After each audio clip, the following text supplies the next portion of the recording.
Y'all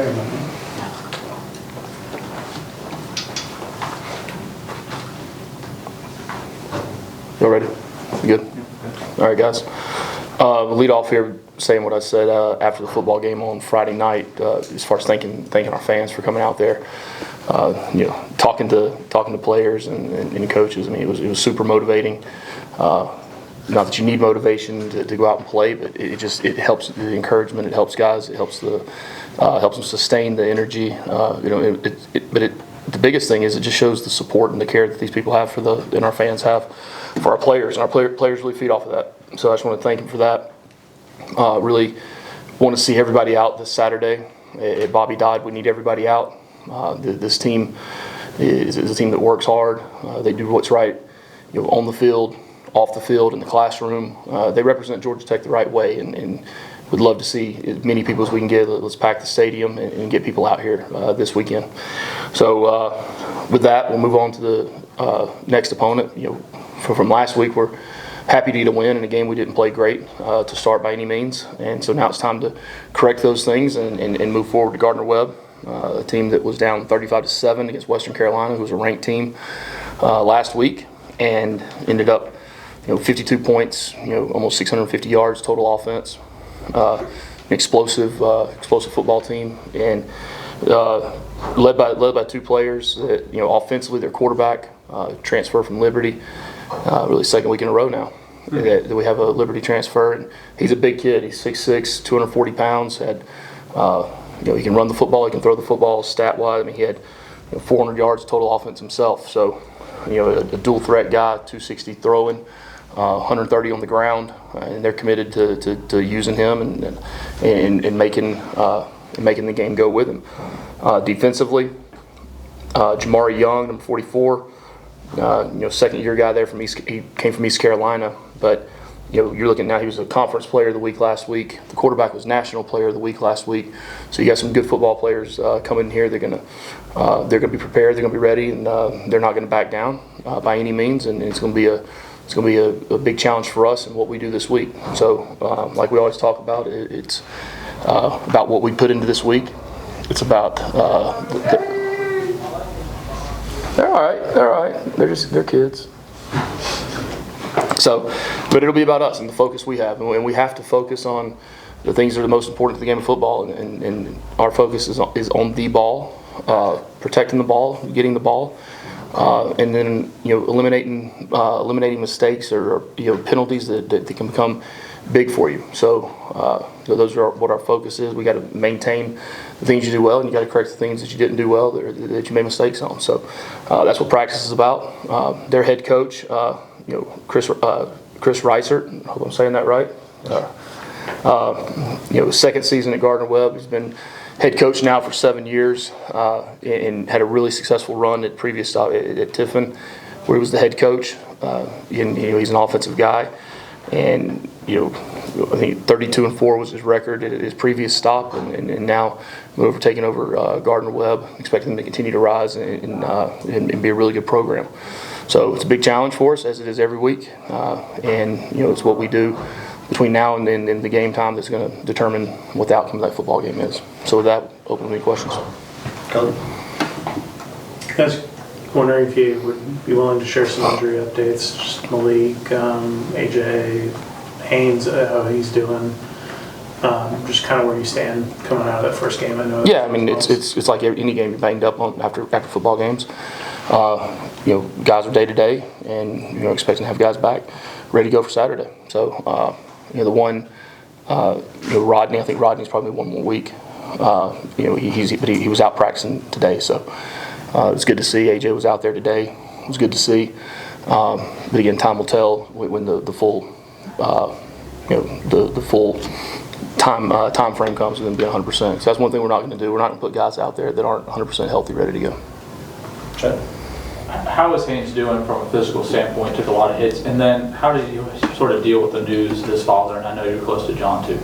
Yeah, I mean he's a rare breed. He really is, and yeah, there's an extreme amount of empathy when it comes to that. But he's one of the few players at that age that can truly understand the separation of expectation and empathy, and a lot of people want to make that one pie, I guess you would say, and split off the percentages of it. And if you've got things going on in your personal life, it's going to take away from the expectation on the field. And we expect it to be 100% in both, right? There's 100% empathy when things are going on in these kids' lives or the coaches' lives. Right, there's also 100% expectation on the field and not intertwining those two. And he does an unbelievable job of keeping those two things separate, but also giving everything he has into both. Coach Key, you emphasized depth in the preseason a great deal, and I think if I counted correctly, 60 different players saw the field the other night. About that. Is that about what you look to do going forward as you're able to? Yeah, and again, it's not up to me. It's up to the players and how they develop, how they continue to come along. We want to play as many people as we can, but at the same time, it's not the YMCA. Just because you're on the team doesn't mean you have the opportunity to go out there and play every week. So you earn that. You earn that privilege to go out and play on Saturdays. And we have a lot of guys that work extremely hard, and they might not just be ready from a maturity standpoint. And then we have guys that are ready to have to work harder. So it's really twofold there. And when the time comes, there's no waiting around and waiting your turn here. I don't believe in that. I believe when you're ready to play, you're going to play. Thank you. Obviously, Coach, you faced a second straight duel with that quarterback. Just how much confidence do you have just from last week, knowing your defense can play really well against the dual threat? Just being to see this for a second straight week. Yeah, well, we've got a lot of things to clean up from last week now. I mean, we were very fortunate to win the football game versus a good team on the road, and we've got to clean a lot of those things up. But the advantage is our defense does go against a dual guy every day. A couple here in the back. Coach, looking at Haynes and his playing style, he's a guy that his legs are very useful to what you guys do on offense and a big part of it.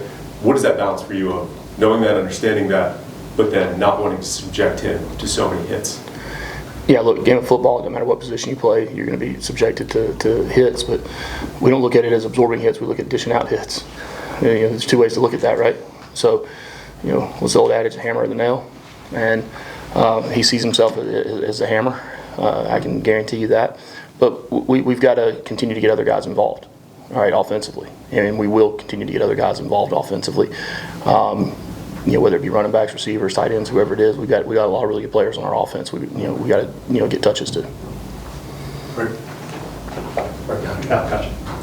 When you come off a game with 3 turnovers, what does the focus in practice look like versus just a normal practice if you don't have turnovers? Is there extra attention put on it, more drills, more time, or is it just ball security is important no matter what week it is? Yeah, it doesn't matter what week it is, what practice it is. Ball security, we work ball security every single play of every day.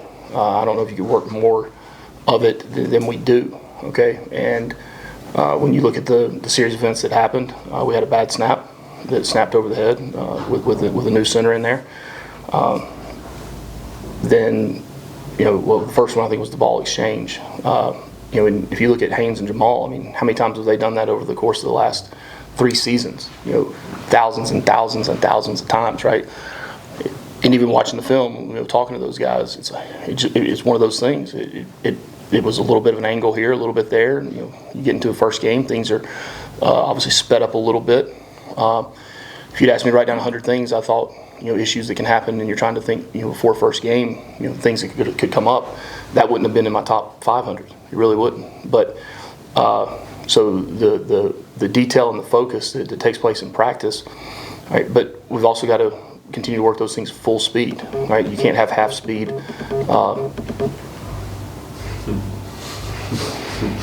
You can't have you can't do half speed reps when you're practicing, whether it's QB center exchange, whether it's QB running back exchange, whether it's 7-on-7s, whatever it is. So, I mean, I think somebody said first time a team's won after doing that since 2010, 16 seasons. So it's not something you want to make a habit of by any means. I mean, I think the percentages of winning are as low as they possibly go when that takes place.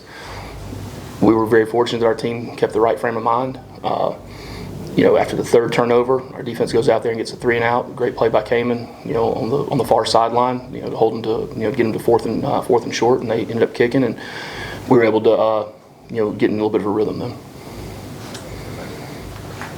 You said that a couple of times. You were fortunate to get out of there with the win. What was kind of your message to the team after you guys had the slow start and then come out with the win, now resetting for? I don't know if I can say it publicly what that message was, but look, I mean, yeah, I'm happy we won a football game, but you're looking at something that it's a 2-3% chance of happening when you have that string of events. So that is not, it was not a good start by any means to us. Yeah, you're happy about how they overcame the adversity in the game on the road. Shows character of a football team, but that shows you have a good team. And if you want to have any opportunity or chance of having a great team, you cannot do those things. So we got a lot of work to do. It started on Sunday when we were in here, and it'll continue to go. With the two young guys at center, Tana and Harrison, as the game went on, did you see them start to settle in and become more comfortable with what they were doing? A little bit, but I mean, you say young guys, I mean, they're new guys. They're not young. They've been in the program. The expectation is we put you on the field is to be able to go out and do your job. And when you're in that position, you touch the football every play.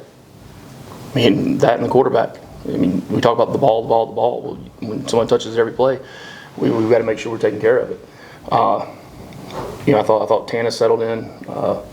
As the game went on, but then at the end of the game, we had the crowd noise got going, and you start hearing ghosts in your head, and had those two at the very end. So and look, that's something we work on every single day. We put a premium on it, a lot of emphasis on it, and when you get into a first, that's why I always talk about elevating practice and closing that gap between the two, between practice and in games. But it is impossible to emulate or imitate, I guess you would say, what a first game is on the road in a really good. What they had was a really good environment to play college football in. So continue to work on it, continue to improve it. Might have to tweak a few things here and there, but I've got full confidence in those guys as being our center.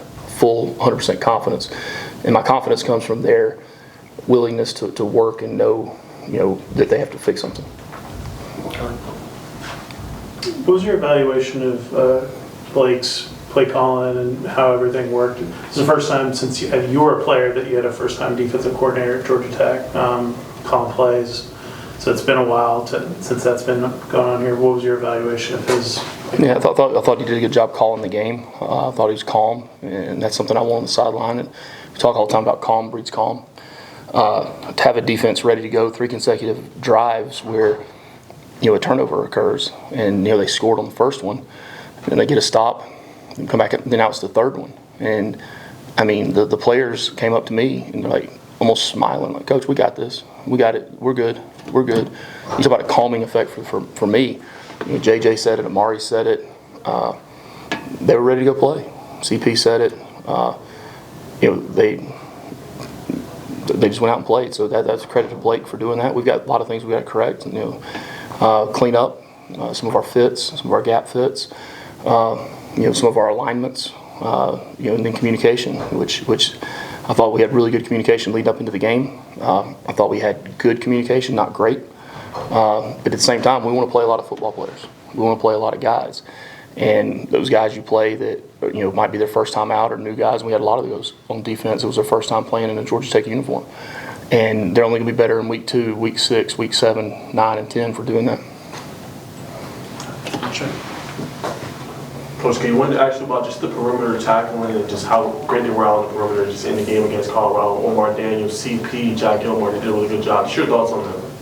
Yeah, I think we ended up with 9 missed tackles in the game, which 9 is 9 too many. But for a first game, that's a lower number than than I've seen in the past. But again, like I said, until 0 is perfect, and that's what our expectation is. We got to continue to work on using our hands, delivering blows, getting off of blocks on the perimeter, knocking guys back, setting the edge. And when we set the edge, not letting it get, keeping it constricted, not letting it get widened out and opened up just because we set the edge. So I thought they did a good job, but again, we're looking for the ability to go out and play great football. Coach, we obviously understand the value of game reps, but with Aaron Philo, obviously didn't get in the other night. Where have you seen that progression for him throughout camp and where practice and everything as he's worked his way? Yeah, I think it's been a really good camp for Aaron.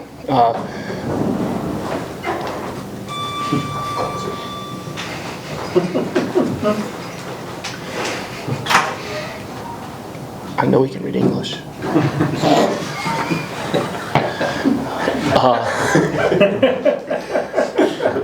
So, back to Aaron. But then, Aaron had some things in the preseason camp where you're seeing new coverages for the first time. You're seeing different, types of coverages, different rotations, different, tweaks within and out things. So, it was, you've only seen so many, as a freshman, you've only seen so many, sunrises and sunsets, and the more reps he can get in practice, the more reps he gets in games, the better he's going to be. He's tremendous talent, and really excited for his future, and excited we have the guys in the quarterback room we have. Time for a couple more. On punt return, Eric had to switch jerseys. Can you sort of walk us through the process on why he's throwing on a different jersey, how that all happens? I could walk through the jersey. You could open it up, and it's 6'4", 280 pounds. I could walk right through it and not touch one side of the thing.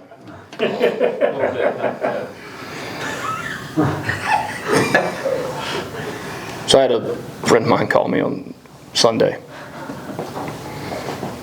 An O-line buddy. First thing he said was something about the jersey. I hung up on him.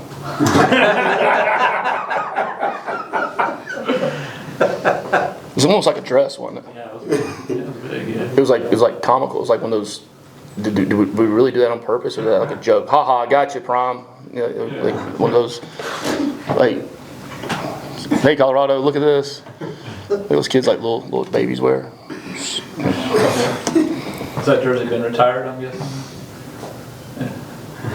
What was it, number 41? 43? Yeah. You will not see that jersey ever again.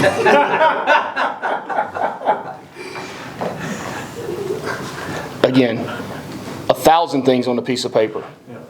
So we had a double number and two number 3s. And I was told we had a jersey. It was all set. On me, I did not ask to see the jersey. I didn't realize they were making a jersey for me. Next question. That'll do it, yeah. Not a fun moment. Sorry, the drive at the tag end of the first half was a thing of beauty. Can you take us through that? The 3-point lead in the halftime in a game where you dominated your opponent and you had your tie scored at that moment. Yeah, well, from my standpoint, I don't think we dominated them, at all. It was an extremely close game. They played good football. We played good football in spurts, but we made way too many mistakes that made it a close game, and that's on us. But I was pleased with the guys going before half. We practice those things every single day. So it's become second nature to them. We're able to use the timeouts in good timing to leave us an opportunity, and then the slow clock that Haynes did to burn the rest of the time off the clock in order for us to kick the field goal. So the operation, I thought, was really well, but it was a credit to the way they practice and the way that they understand situational football. Thank you.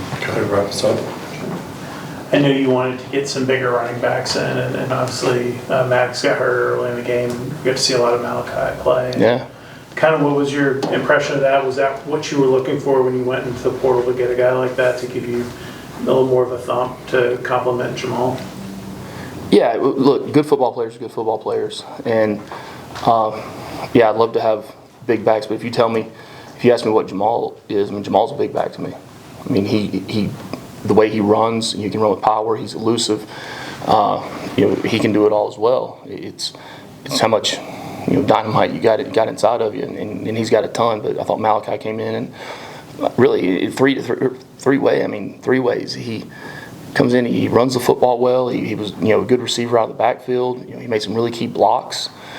Just a tough kid, super smart. Homegrown guy from Columbus. Went up to the Ivies. Had a really, really good year last year, and he's going to continue that. He's a good compliment, but we've got other backs there too that we'll see, and we'll get on the field and get carries as well. Okay.